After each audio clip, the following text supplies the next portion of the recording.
Alhamdulillahi Rabbil Alameen wa salatu wa salam ala Rasulina Muhammad al-Amin wa na'udhu billahi minash shaitanir rajim. Bismillahir Rahmanir Rahim. Assalamu alaikum. Thank you for joining me and thank you for the invitation from the Ghamidi Center to share some of my thoughts with regard to a series of lectures that Javed Ahmed Ghamidi conducted some years ago. This session is going to be a series of short lectures that I will give, bringing to light some of the key points that are raised in a number of lectures from 2015 by Javed Ghamidi on the topic of both the traditional religious narrative within Islam and the Muslim community, as well as the counter-narrative that he offers with regard to that narrative from this period of time. Now, in order to situate myself with you all as my audience, and hopefully you'll be joining me for these lectures that come, I'm going to set a few of the ground rules and just give you a sense of how this is going to be. One, we're going to have a conversation, and my goal here is to teach you all, but to do it in a way that hopefully is accessible, where the language is not going to be too complicated or too inaccessible, but at the same time is not going to be such that you feel as though you are not getting the depth that really is conveyed in these fascinating lectures that Ghamidi Sahab conducted in 2015. By way of background, my name is Adnan Zulfiqar, which hopefully is tagged somewhere on this video. I am a professor, an associate professor of law at Rutgers University in New Jersey. I teach at the law school. My background is both with doctoral work in law, a Juris Doctor, as well as a PhD in Near Eastern Language and Civilizations from the University of Pennsylvania, where my work was on Islamic legal history in particular, and the work around collective obligations or fard kifaya.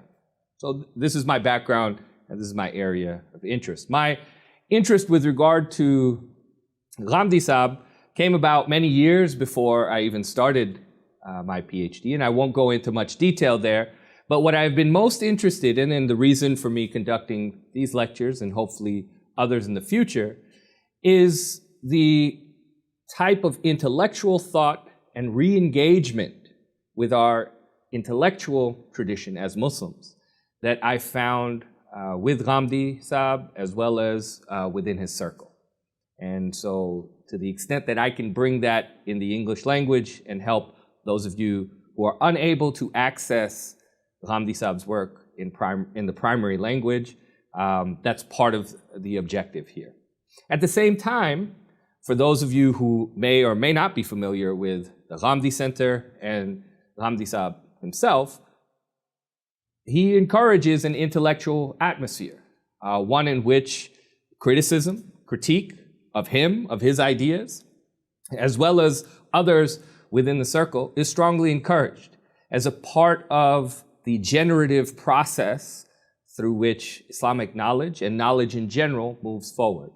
And so during the course of this lecture, although it will be primarily about bringing to light some of the key points from the Dallas lectures on religious narrative, on the traditional and counter narrative that Ghamidi Sahab put forward, on certain occasions, I may raise questions. I may bring out certain critiques that could be useful as we progress forward in our understanding here.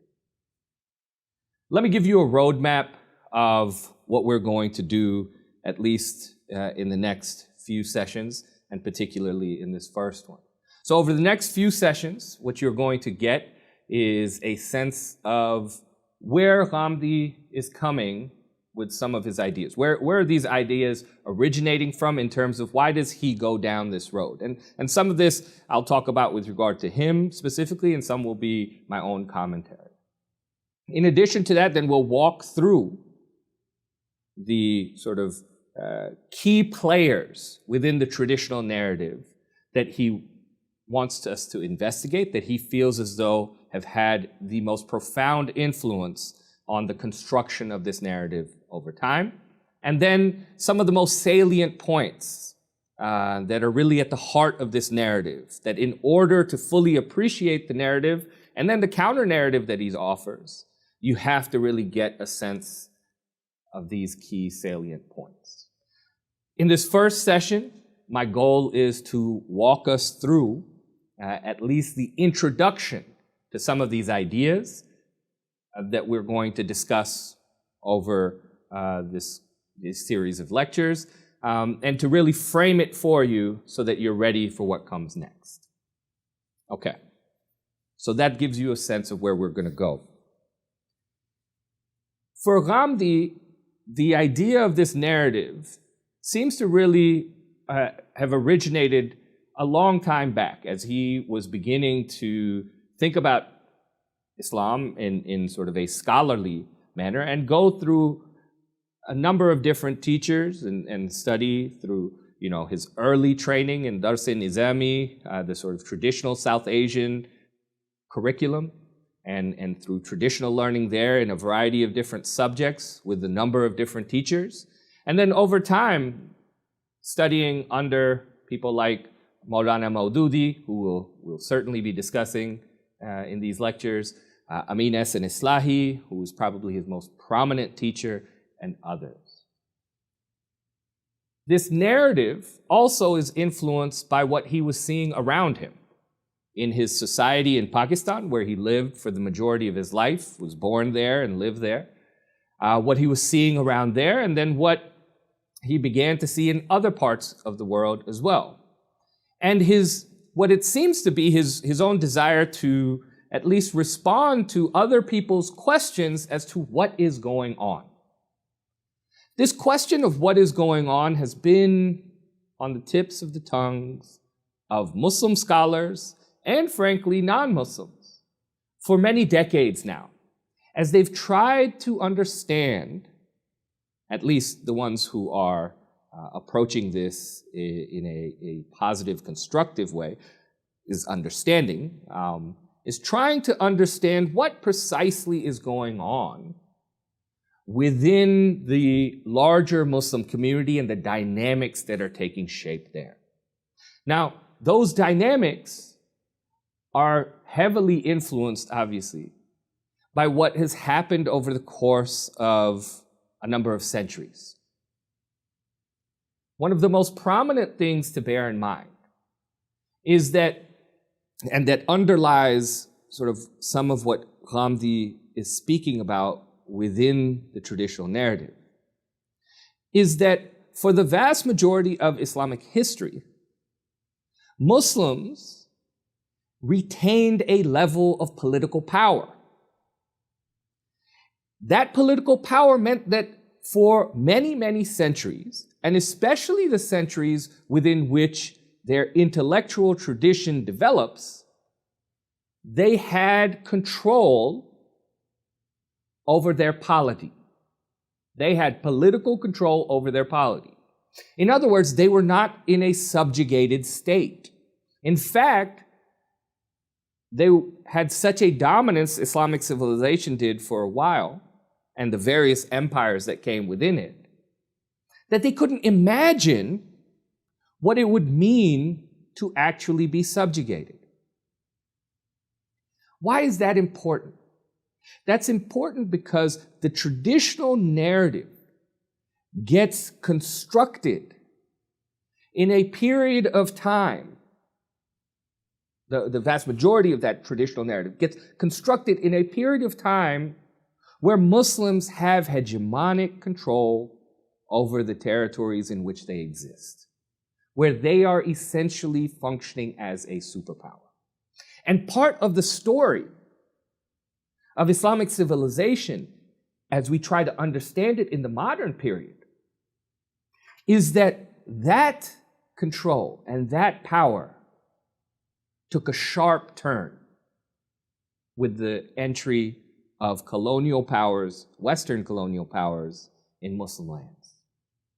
Not only did that end up representing a disjuncture, a disruption with regard to the way Islamic civilization had existed prior to that, in terms of its institutions, in terms of its governing structures, even in terms of its intellectual thought. But in addition to that, it represented a profound loss, a profound sense of loss over Islamic heritage. That has then come to define, in many respects, the period during colonialism and especially after. As Muslims have tried to understand, or rather re-understand, their relationship with the world, their relationship with governing structures, their relationship with each other, their relationship with non-Muslims, and their relationship with their faith. That's the dynamic within which all these narratives are being created, but especially this traditional narrative. Now, at the heart of this discussion that Ghamidi raises up is the question that I've kind of hinted at. What should Muslims' approach today be to their faith? What is the perspective, vision that they should have for it? And more specifically, for our purposes here, the narrative that we are speaking about, that Ghamidi Sahib is commenting on, is a narrative that relates to religion's relationship with the state. The key question that is animating the construction of this narrative and then the counter-narrative is what precisely should this relationship be? And when we say state here, it doesn't necessarily mean the nation state, although that is precisely what it means in the modern period. But historically, it's the relationship with governance and political power. Right? What is the relationship between religion and political power? Now, he takes us within this initial lecture that he gives, the first lecture in the series of 16 lectures, total lectures in the Dallas sort of series. He takes us in the first one and he asks this question. He said, all right, why is it that I felt the need to address this topic? And for him, the reason is very similar to many of these questions that policymakers are asking, that other Muslim scholars are asking, and that the average lay Muslim is asking. And it's a real question. And that is that in this modern period, we are seeing Islam represented in particular ways, and if we're frank about them, many of them are quite violent. We are seeing destructive tendencies within Muslim societies and in their relationships with external societies. And for Ghamidi, there's a particular religious approach and perspective that has become the cause for him of a lot of this distress that we're seeing within the Muslim world and among Muslims. And he says that this perspective, its consequences, are what we are seeing around us that we're concerned about. Where the sanctity of life is not quite respected the way it should be, the way that instinctually we feel as though the religion of Islam tells us it should be. That religious differences, differences of perspective or approach, become the cause of, at least one of the causes of, sort of violent interactions within the Muslim community, the cause of disunity, but even more than that, deep, deep division, deep sort of intellectual division and hardened polarization within the community. And much of it then manifests in violent ways, which is why a sense of urgency exists in trying to address it. Now, before I continue, let me be clear, so there's no confusion. Ghamidi Saab is not saying that this religious narrative is the only cause of all these issues. Let me repeat. He is not saying that the religious narrative, that the traditional religious narrative is the only cause of all these issues that we are seeing.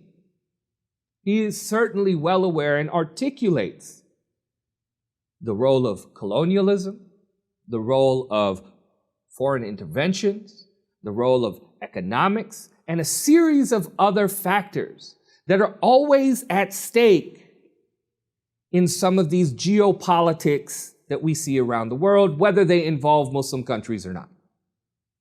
So he recognizes that.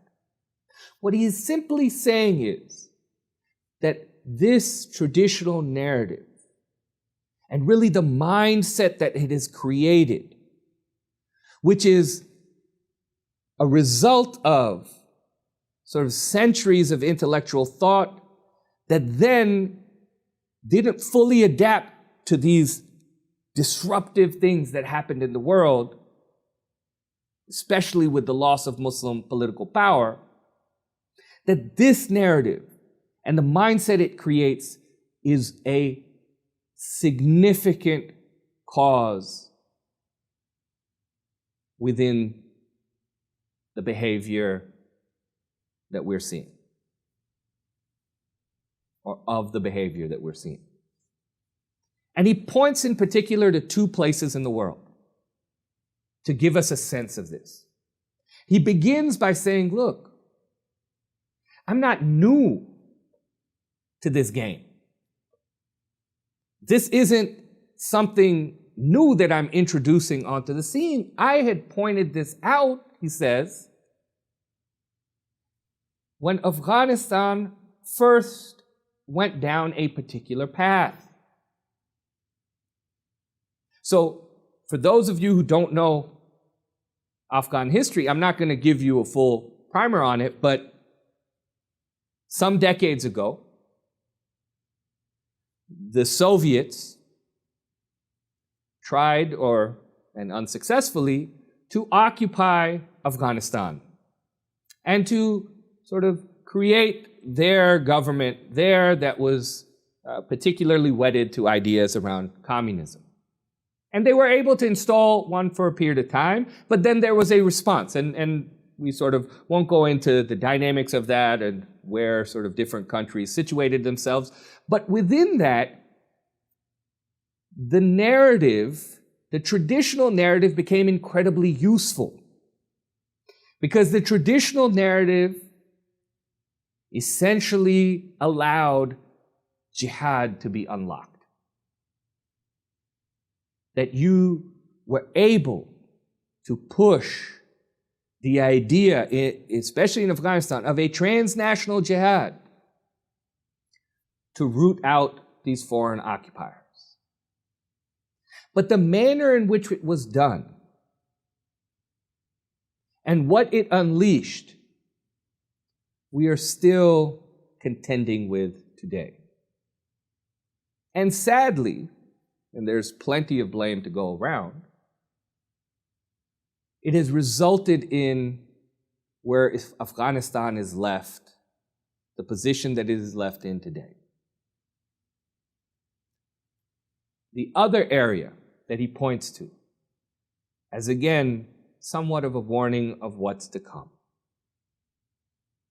is that he notes whatever we have seen in Afghanistan, that is going to be just scratching the surface of what we are potentially about to see in the Middle East and Levant. With the rise of the Islamic State and the kind of factionalism and violence that has existed in that space, the potential influence of that on the generation to come is something that is of deep concern to him. Okay.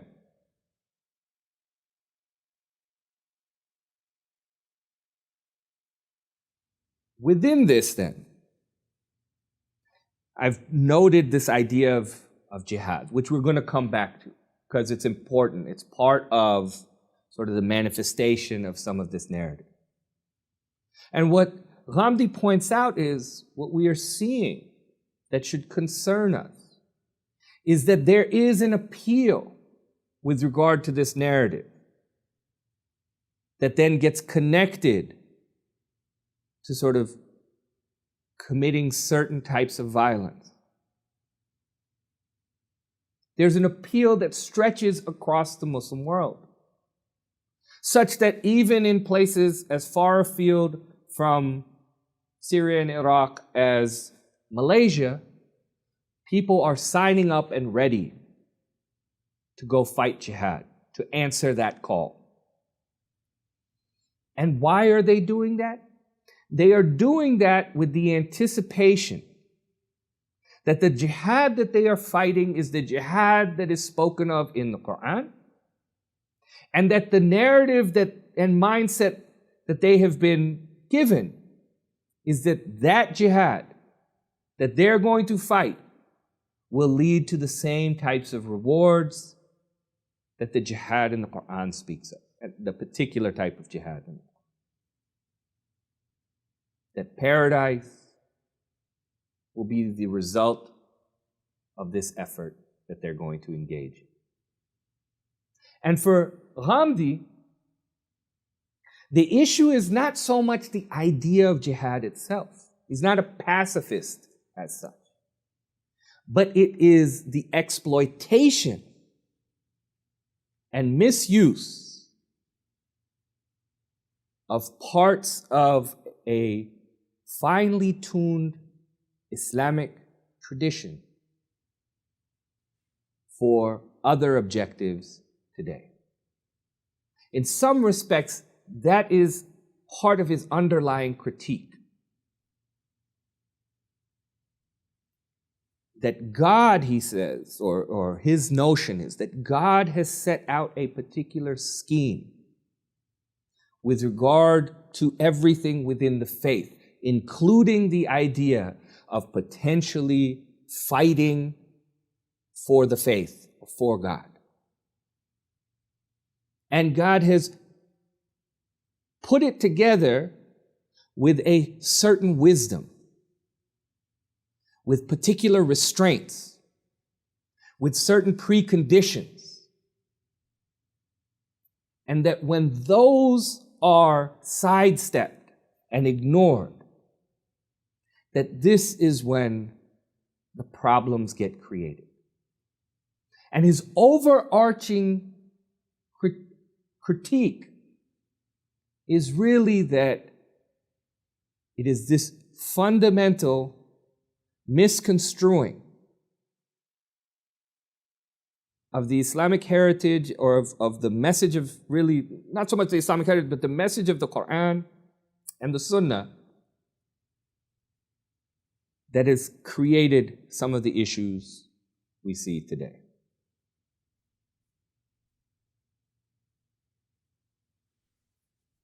Why is all this important?